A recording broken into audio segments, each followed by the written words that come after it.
It's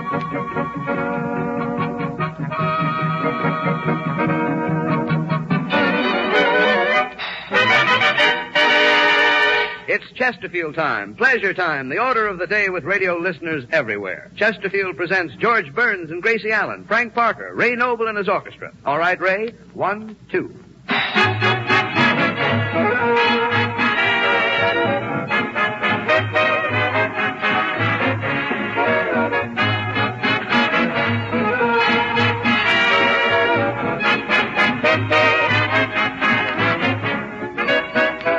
This is Paul Douglas speaking, and last week I told you how Chesterfield's tobacco buyers visit the leading markets of the world to get the best cigarette tobaccos. Every one of these tobaccos is outstanding for some quality smokers like, and the way Chesterfield blends and balances them together gives a lot more smoking pleasure. Here's the reason. Chesterfields have the right combination of mild, ripe, homegrown, and aromatic Turkish tobaccos rolled in pure cigarette paper. No cigarette can do more for you than Chesterfield. No other cigarette can give you Chesterfield's refreshing mildness, better taste, and more pleasing aroma. It's the blend that can't be copied. Chesterfields satisfy millions.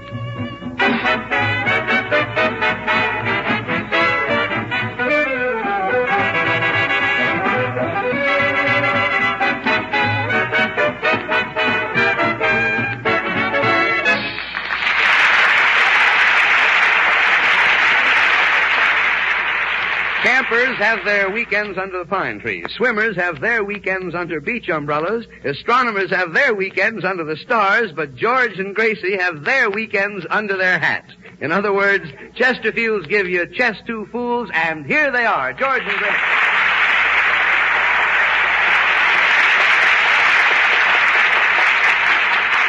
Thank you. Well, Gracie, what do you say to everybody? Hello. Isn't that wonderful? Oh, George, I'm having such a wonderful rest in New York. Nothing to do and all day to do it in. So you're getting a good rest, are you? Oh, yes. Last night I went to the Star Club, the El Morocco, Leon and Eddie's, the 21, the Paris, the Paradise, the Silver Slipper, the Cotton Club, and the Casino. Well, those are nice places to rest. Yeah, I think so. And tonight I'm going sightseeing, then taking a movie, walk up and down Broadway, then going to a cafe in Greenwich Village, and then drive out to the beach for a clam bake. Clam bake? That's all, huh? Mm-hmm. I suppose that's not tiring. Oh, no, they have somebody there to open the clams for you. But those nightclubs, what would you call going to 20 nightclubs? I'd call a taxi. I'd call you an imbecile. Are they cheaper than taxis? Much cheaper, yeah. I say, George. Oh, hello, Ray. George, I'm still worrying about the type of humor you want from me on this program. I don't want any humor from you, Ray. I can tell the jokes on this program, and I can tell good ones, too. All right, then tell me if this is a good one. I say to you, George, I went duck hunting last week, and I didn't shoot a single duck. And you say, why not? And I say, because I couldn't tell the single ones from the married ones.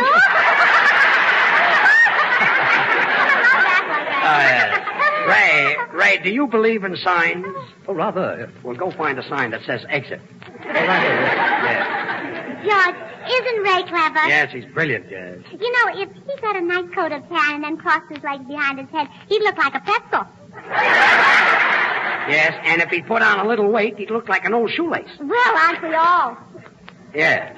Oh, there's Mr. Douglas. Hello, Mr. Douglas. Hello. Oh, hello, Paul. Hello, George. Mr. Douglas, don't take this personally, but I must tell you about a dream of mine. We're riding in the moonlight, the car stops, and you take me in your arms and you hug and kiss me. When did you dream that, Gracie? Well, I haven't dreamt it yet. That's my dream for tonight. I see what you mean. You have all your dreams planned before you go to sleep. Oh, sure. Otherwise, I might dream about Clark Gable, and that wouldn't be fair to Mr. Douglas. Well, of course, he could always dream about Carol Lombard. Oh. Telegram for Frank Parker. Well, Mr. Parker won't be here until shortly after he arrives. Oh, well, here, miss. Will you give it to him when he gets in? Here's a 50-cent tip, kid. Don't forget, everybody, Frank Parker owes me $50. Don't believe me. He only gave me a nickel. Screw, son. Gracie, you can't open Frank Parker's telegram. Oh, listen to this. just read that you're back in New York again, and we're giving you 2 days to come over and settle up last year's hotel bill. Signed the Ritzmore Hotel. Give me that telegram. I better put it back in the envelope here so that Frank won't know you opened it. Oh, imagine Frank Parker sneaking out of the Ritzmore. Gracie, why don't you mind your own business? Giving him only 2 days. My daddy got 90 days. And I always mind my own business. Yes, well, I've heard it whispered that you don't. Well, then that's an idle rumor. Opening Frank's telegram. A false report. Yeah, common gossip. A busybody. A busybody? What's a busybody? Yeah, a hula dancer. Oh, a hula dancer. Busybody. Oh, see what you mean. Well, Frank Parker. Hello, everybody. Hello. Hello, George. How many girls have been asking for me? Take it easy, Frank. No girls have been asking for you. But they will. Frank, here's a telegram for you. Oh, thanks. Say, that's a smart-looking suit you've got on, George. Like it, huh? Yeah, it just goes to show how silly it is to waste a gunny sack by filling it with potatoes. Never mind, comedian. Just read the telegram. Let's see. Just heard you're back in New York, and we're giving you 2 days to go back in New York. Those women. Oh, yes. Yes. Anything important, Frank? No, it's just from some dame whom I heard that was in town, and she wants me to go over to the hotel for cocktails. Well. Well, I wouldn't let it bother you, Frank. Where does she live, Frank? At the Ritzmore Hotel?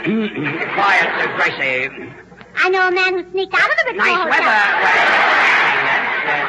But George, wait till you see the pretty little girl that met me tonight, George. She's come up here later, and we're going to all meet Is her later. that? Well, syncopated batter. Her name is Betty McDermott. I'll tell you what happened. Yes?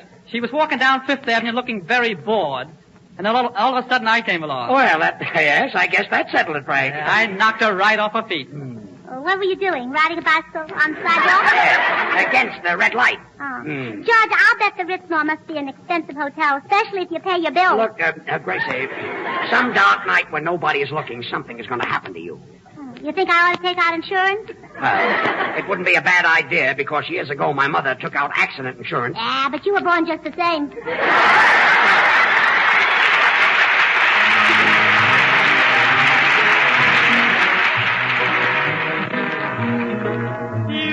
To my head, and you linger like a haunting refrain, and I find you spinning round in my brain, like the bubbles in a glass of champagne. You go to my head, like a sip of sparkling burgundy brew, and I find the very mention of you, like a kicker in a jaloopa-pa-pa-too. The thrill of the thought that you might give a thought to my plea cast a spell over me. Still I say to myself, get a hold of yourself, can't you see that it never can be? You go to my head with a smile that makes my temperature rise, like a summer with 1,000 Julys. You intoxicate my soul with your eyes. So I'm certain that this heart of mine hasn't a ghost of a chance in this crazy romance. You go to my head. You go to my head. The thrill of the thought that you might give a thought to my plea cast a spell over me. Till I say to myself, get a hold of yourself, can't you see that it never can be? You go to my head with a smile that makes my temperature rise, like a summer with 1,000 Julys. You intoxicate my soul with your eyes. Oh, I'm certain that this heart of mine hasn't a ghost of a chance in this crazy romance. You go to my head. You go to my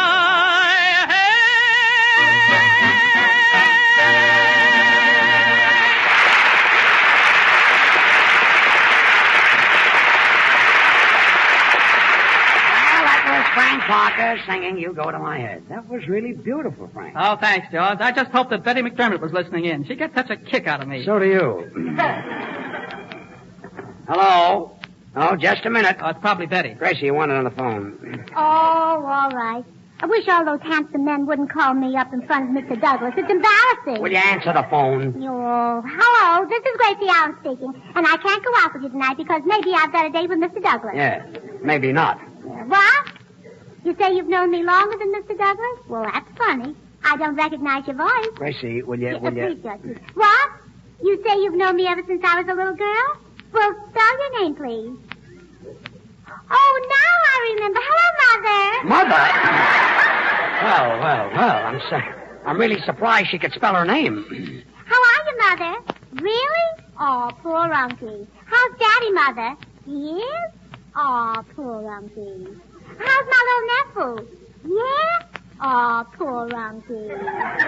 How's Unky, Mother? Look, Gracie, will you break this up? Mother, will you give Unky this message for me? Here it is. Goodbye.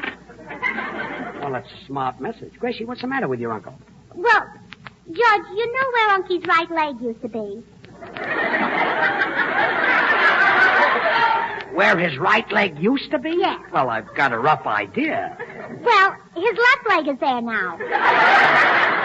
His left leg is where his right leg used to be? Yeah, but that's not the worst of it. His right leg is where his left leg used to be. Look, let me get this straight. Did Betty McDermott call yet, George? Not yet. Well, don't worry, she will. Who's worried? So your uncle's left leg is where his right leg used to be. George, were you ever in a train wreck? Was I ever in a train wreck? Why, no. Oh, that's a shame. What are you doing tonight? Gracie, was your uncle in a train wreck? Well, not exactly. You see, they called me from the receiving hospital and said, we've got a man here who says he's your uncle. So I said, congratulations, boy or girl. And Wait he a minute. said... Just a minute. Look, Gracie, how did your uncle get into this receiving hospital? What happened? Well, am I telling you what happened or are you asking me? You're telling me. Well, all right. Don't act like I'm doing it. Now, look, let's start from the beginning. All right. George, what's the matter with your unky? Oh, he's fine. My uncle. It's your uncle. Oh, yes. Well, anywho, he's in the receiving hospital, and I was rushing down Fifth Avenue to get the subway when all of a sudden... You were rushing down Fifth Avenue? Yes. The subway is on 7th Avenue. Yeah, I know, but all the nice stores are on Fifth Avenue. Oh, I see, yeah. So I thought I could run for the subway and do my window shopping at the same time. That's because you were worried about your uncle. Well, certainly. And then I ran into that dress shop that's owned by those people who came over in the Mayflower. The Pilgrims? No, Milgrims. Oh, Milgrims, yes, you ran into. Yes. And I bought 3 dresses and the cutest hat. Gracie, what about your uncle? Oh, Unky doesn't buy his clothes at Milgrims. I guess your uncle gets his clothes in sacks. No, just peanuts. He gets peanuts in sacks. Yeah, in those paper big sacks. Yes. I say, George, old boy, Yes. This piece of humor is so funny that every time I tell it, I burst. So I'd better unbutton my vest. Well, all right, Ray. Get started and unbutton your vest. I say, what kind of babies aren't born with bare feet? And you say all babies are born with bare feet, and I say, oh, no, they're not. Baby tigers aren't born with bare feet.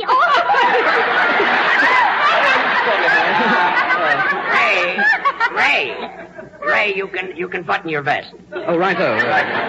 Betty McDermott hasn't called yet, Not George? yet, Frank, not yet. Well, I hope she gets here before I leave. You know, the kid's had enough tough breaks as it is. Gracie, your uncle is in the receiving hospital, remember? Oh, yes. So, I finally got to the hospital and my heart was pounding. So I ran... Well, just listen to it. It's still pounding. So Quiet, I there's somebody at the door. Come in. Good evening. I'm looking for Miss Gracie Allen. Gracie Allen. Am I a short girl with pretty Look, black hair and baby blue eyes? mister, what can we do for you? Well, I dabble in surrealism. My name is Charles Wentworth Spencer Lawrence, artist, critic, and bohemian. Well, how do? And I'm Flatfoot Fuji with a floy floor. Well, how do? Miss Allen, I've been admiring your surrealistic paintings in the Julian Levy Gallery. Well, who hasn't? Miss Allen, would you mind telling me how you got your inspiration for that painting of yours called The Love Life of an Hors d'oeuvre? The love life of an hors d'oeuvre? Oh, that's the one I painted with my daddy's shaving brush. Well, it looks it. Oh, but I'll never be able to paint another one like that. Why not? Well, on account of my daddy is using an electric razor now. Well, that's a pity. I say, George, what do you think of this one? I say, I went to see a play last night, and then you say, on borrowed time. Then I say, no, on borrowed money. Oh, isn't it? Yes, Ray, you can button your vest again. Oh, rather, yes. Miss Allen, I'm here to invite you to an exhibition next week at the Boston Art Institute. They're hanging one of my paintings. Oh, thank you. And you must come to Alcatraz. They're hanging one of my brothers. Goodbye. Everything happens to me. Betty McDermott hasn't No, been here. not yet, Frank. Not yet. Well, anywho, George, my uncle's left leg is where his right leg used to be. And his right leg... Gracie, you know, you remind me of a package of Chesterfield. You mean because I satisfy? No, because you never dry up either. Oh. I don't get it. You don't. Well, get this. I don't want to hear any more about your uncle. Oh, but I do, George. Gracie's aroused my curiosity. Oh, Mr. Douglas, have I really? Well, Paul, you got into this. You get out. Well, what I meant was, how could your uncle have his right leg where his left leg used to be and his left leg where his right leg used to be? Mr. Douglas, did you ever put your pants on backwards?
Beautiful, Ray, beautiful. Your violinist has such expression. Oh, he can't help that expression, George. He's scared to death of his wife. I thought you'd understand. And now Gracie will sing When a Prince of Bella Meets a Cinderella. Sing it, Gracie. Oh, wait a minute, Ray, wait a minute. George, do you think Mr. Douglas would be interested in a little N-E-K-K-I-N-G? N-E-K-K-I-N-G? That's wrong. I know, but it's lots of fun. Wait a minute, Ray, wait a minute. George, did I tell you how smart I am? I left my umbrella on the streetcar this morning. And that proves you're smart. Sure, it wasn't raining. Wait a minute, Ray, wait a minute. George, did you hear about Joe Gordon's twin brother winning the ball game yesterday for the Yankees? Joe Gordon has a twin brother? That's what it said in the paper. Gordon's double wins ball games. Gracie, the song.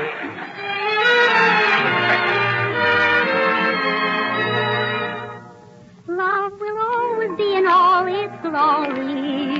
Nothing can take that away. Let me cite an old familiar story and show how they do it today. When a prince of a belle meets a Cinderella on a night as bright as this, does he slip her a slipper? No. not if he can slip her a kiss.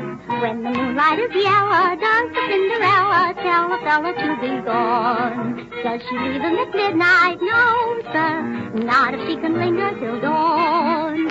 Arm in arm they dream while they're dancing to the sound of a trumpet wail. Though it's not the place for romancing, it's a modern fairy tale. When a prince of a fella meets a Cinderella and he whispers, would thou woo? Does she cuddle up closer? Yes, sir. Honey, how's about it with you? Well, good evening, Prince Charming, how do? Imagine meeting you like this. Dost thou slip me a slipper? Nay, nay, not if thou can slip me a kiss. Art thou feeling romantic? Dost thou drive you frantic? Oh, wouldst thou like a cigarette? If I don't disappear at midnight, will that get our story upstairs? In my arms I'll dream while we're dancing to the sound of the trumpet wail. Though it's not the place for romancing, it's a modern fairy tale. When a prince of a fella meets a Cinderella and he whispers, would thou woo? Does she cuddle up closer? Hey, nanny, nanny, honey, how's about it with you? Alack-a-day.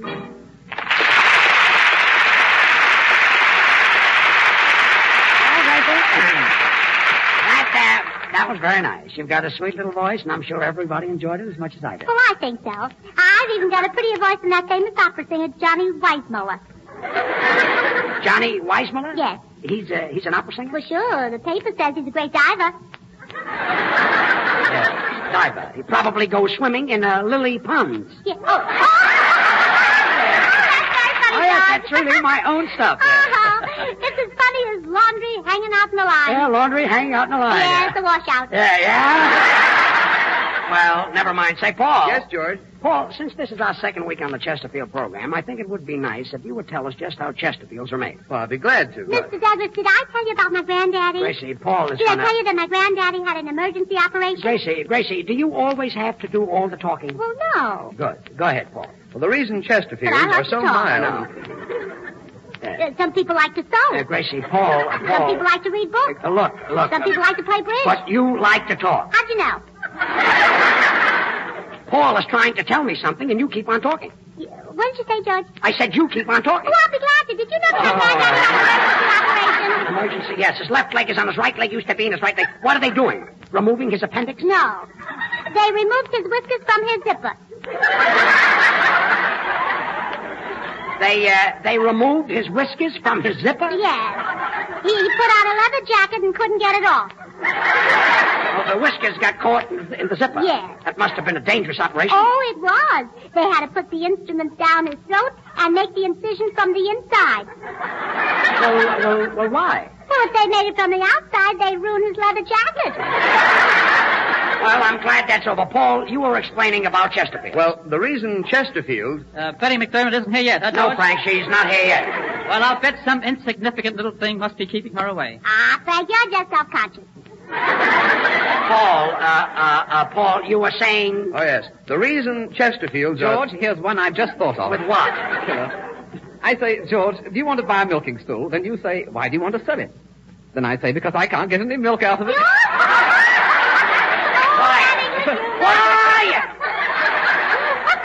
Quiet! Betty McDermott. Quiet!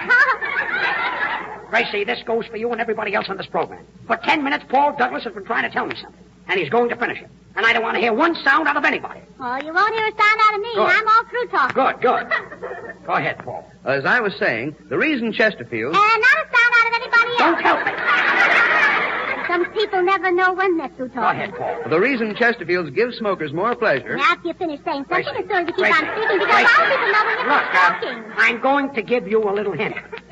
Shut up. You mean be quiet, huh? Keep your mouth closed. Don't say a word, huh? No. Keep still? Yes. Like this? Yeah, like that. Now, go ahead, Paul. The reason... For how long? Look. Everybody in there. Oh, come in. Where's Frank Parker? Oh, there you are, Mr. Parker. I'm Mary Kelly. Remember? You had a date with my sister last week, but she wouldn't show up, so you took me out instead. Hello, Mary. Mary. She's big enough to be the Queen Mary.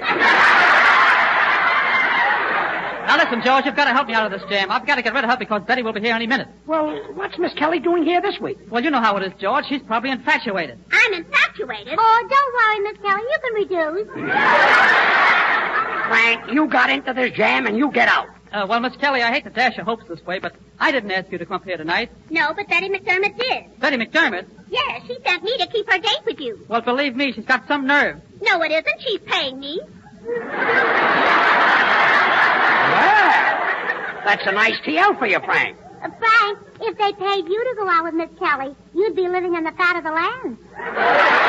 Gracie, listen to me. You shouldn't say that. All Miss Kelly needs is just a little exercise. Exercise? What kind of exercise? Just push yourself away from the dining room table 3 times a day. Look, Paul started... Now, just a minute. I came up here to go out with Frank Parker, and I'm getting a headache. Yeah, I know, and he's pretty, too. Frank and his silly dates. Oh, yeah? Well, you can kid me if you want, but I bet the girls on the coast will be glad when I get back to Hollywood. Oh, sure. So will the girls in New York. Now, look, I've had enough of this. I say, George, is this one any better? I don't think so, Ray. Well, then how about this one? I say, did you know they have a nightclub in New York for little babies? Then you say, a nightclub for little babies, and I say yes to the Thought Club. Ray, you better hurry or you'll miss them. Oh, righto. Miss Kelly, why don't you have Frank take you to the El Morocco? I don't think we'd be able to get in there. Oh, sure you would, Miss Kelly. All you have to do is turn sideways. Say, Paul, what were you saying about Chesterfield? Well, on second thought, I don't want to go dancing anyway. I just came from a dinner dance, and I'm too danced out. Oh, you are not, Miss Kelly. You're just pleasingly plump.